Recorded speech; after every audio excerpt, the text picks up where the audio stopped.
Құран оқуның адептері. Оозды мисвак менен тазалап жана даарат алган соң, тыныч жерде шашпастан, өзүн төмөн алып кыбыланы карап олтурсун жана өтө кунт коюп, хушу менен мүмкүн болушунча аракет менен кудум Алла Тааланын өзүнө угузгандай кылып Куранды окусун.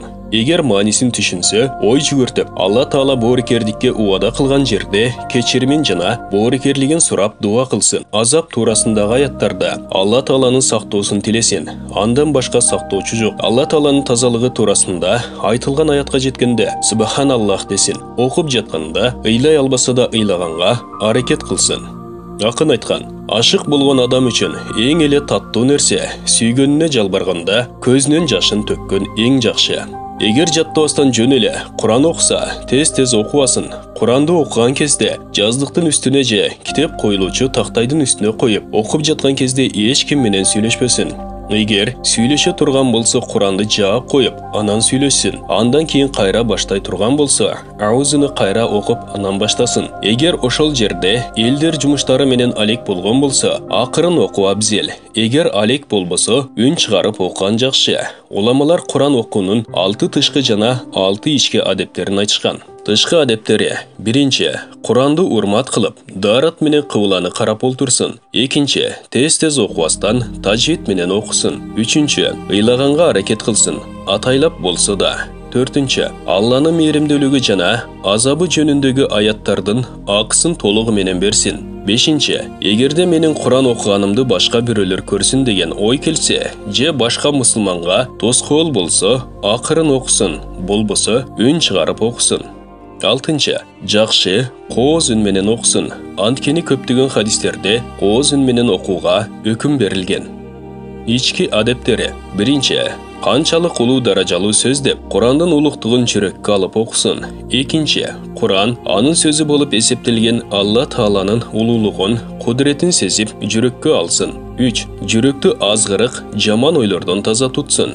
4. Маанисине ой жүгүртүп, рахаттанып толук берилип окусун. Пайгамбарыбыз саллаллаху алейхи вассалам бир жолу түнү бою ушул аятты окуп өткөрдү.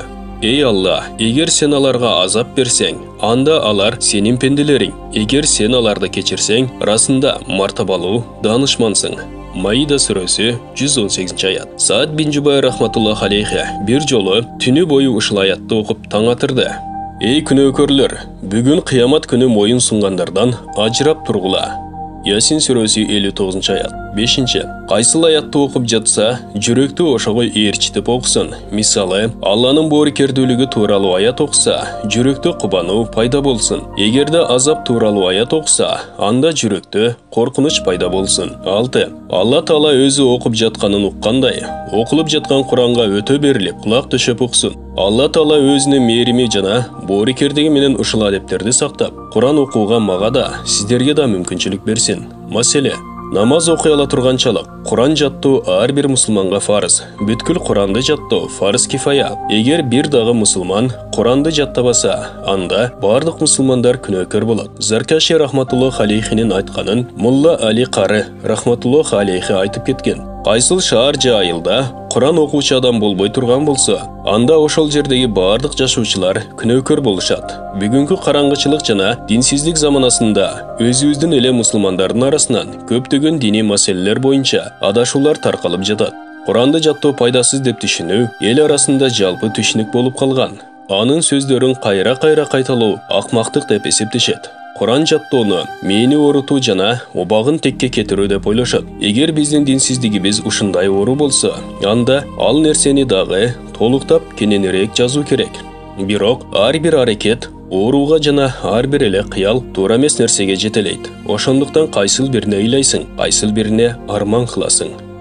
Усман радиаллаху анхудан риваят. Пайгамбарыбыз саллаллаху алейхи вассалам айтты: силердин араңардагы эң жакшы инсан Курани Каримди үйрөнгөн жана үйрөткөн. Көптөгөн хадис китептеринде ушул риваят вау менен келген. Анын котормосу жогоруда өттү. Анын фазилети ким Куранды үйрөнсө, андан кийин башкаларга үйрөтсө, ошого гана болот. Кээ бир хадис китебинде ушул риваятта ау деп келген. Ошондо бул хадистеги ау дегендин мааниси жалпы эле ким үйрөнсө же бирөөгө үйрөтсө, кыскасы экөөнө тең бул фазилет бирдей болот. Себеби Куран бул диндин негизи. Анын бар болуусу, аны таркатуу гана диндин таянычы. Ошондуктан аны үйрөнгөн да, үйрөткөн да абзел экендиги маалым. Аны түшүндүрүп айтуунун кажети жок. Албетте, аны үйрөнүү ар түрдүү болот. Эң эле жогорку даражасы мааниси жана максаттары менен үйрөнүү. Эң төмөнкү даражасы анын сөздөрүн гана окуп үйрөнүү. Пайгамбарыбыз саллаллаху алейхи вассаламдын дагы бир хадиси жогоруда айтылган хадисин колдойт. Ал хадис Саид бин Сулейм рахматуллаху алейхиден мурсал хадистин бир түрү риваят кылынган. Кимде ким Куранды үйрөнсө, ал эми башка бирөөгө Алла Таала башка нерсени берген болсо, Куран жаттаган адам өзүнө берилген Курандан ошол нерсени абзел деп билсе, анда ал Алла Таала берген неамат Куранды урматтабаган болуп эсептелет. Акыйкат сөз, Алла Тааланын сөзү бардык сөздөрдүн абзел деп башка хадисте айтылгандай, аны үйрөнүү жана үйрөтүү чындыгында бардык нерседен жакшыраак болуусу керек. Мулла Али Кары рахматуллаху алейхи башка бир хадисте айтып өтөт. Кимде ким Куранды үйрөнсө, анда ал пайгамбарыбыз саллаллаху алейхи вассаламдын илимин маңдайына чогултуптур. Сахил Тустари рахматуллаху алейхи айткан: Алла Тааланы жакшы көргөндүн белгиси анын сөзүн жакшы көрүү. Кыяматтын коркунучтуу күнүндө арштын көлөкөсүндө болгон элдердин катарында мусулмандардын балдарына Куран үйрөткөн кишинин да болоору Ихьянын шархында жазылган. Ошондой эле жаш кезинде Куран үйрөнгөн жана чоңойгондо да ар дайым аны окуган пенде тууралуу да айтылган. Абу Саид радиаллаху анхудан риваят. Пайгамбарыбыз саллаллаху алейхи вассалам айтты: Алла Таала айткан: Мени эстөөдөн жана менден сурагандан кайсыл бир адамды Курани Карим өзүнө алек кылып койсо, мен ага менден сурагандарга берилген нерседен да көбүрөөк беремин. Алланын сөзүнүн бардык сөздөрдөн артыкчылыгы Алла Таала өзү бардык маклуктардан артык болгондой. Кимде ким Куранды жаттоо менен же үйрөнүү же болбосо түшүнүү менен алек болуп, дуа жана башка ибадатты кылууга убактысы болбосо, анда ага Алла Таала дуа кылып сураган кишинин сураган нерсесинен да жакшы нерсе берет. Дүйнөдө турмуштук тажрыйбада эле көрүп жүрөбүз. Эгерде бирөө таттуу нерсени же башка нерсени тарката турган болсо, ошол таркаткан кишинин иши менен башка бирөө алек боло турган болсо, алек болгондуктан келе албаса да, ага өзүнчө бөлүп алып коюлат эмеспи? Дагы бир хадисте мындай деп айтылган: Мен ага шүгүр кылган пенделеримдин соогунан да жакшы нерсе берем. Бул баян Фазаил Амал китебинен алынды. Урматтуу мусулман бир туугандар, биздин Ихро медиа каналыбызга катталыңыздар.